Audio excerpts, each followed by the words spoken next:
राम जी के बड़ी दुखवा दिहलू कैकेय्या रानी। राम जी के बड़ी दुखवा दिहलू कैकेय्या रानी।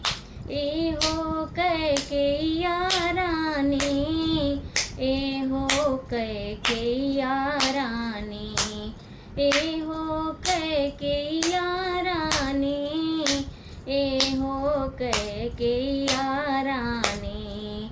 राम जी के बड़ी दुखवा दिहलू ए कैकेय्या रानी।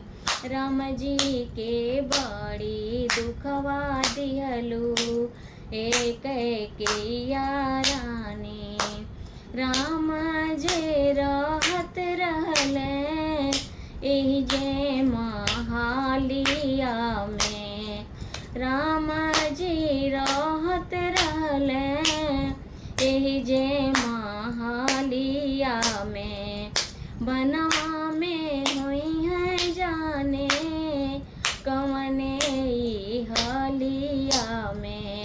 बनवा में हुई है जाने कवने हलिया में। बन बन में राम के भटकवलू ए कैकेय्या रानी। बन बन में राम के भटकवलू ए कैकेय्या रानी। राम जी के बड़ी दुखवा दिहलू ए कैकेय्या रानी। जे राम सोवत रहल इहवा गलाई चापर। जे राम सोवत रहल इहवा गलाई चापर।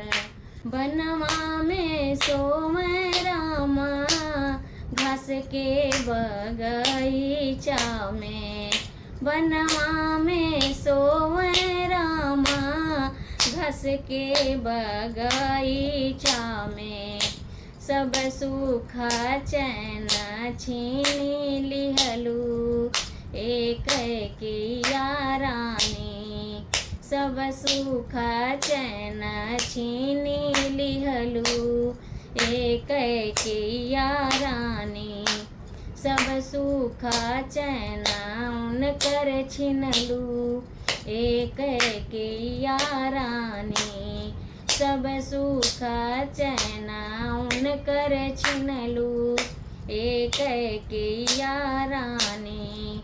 राम जी के बड़ी दुखवा दिहलू ए कैकेय्या रानी।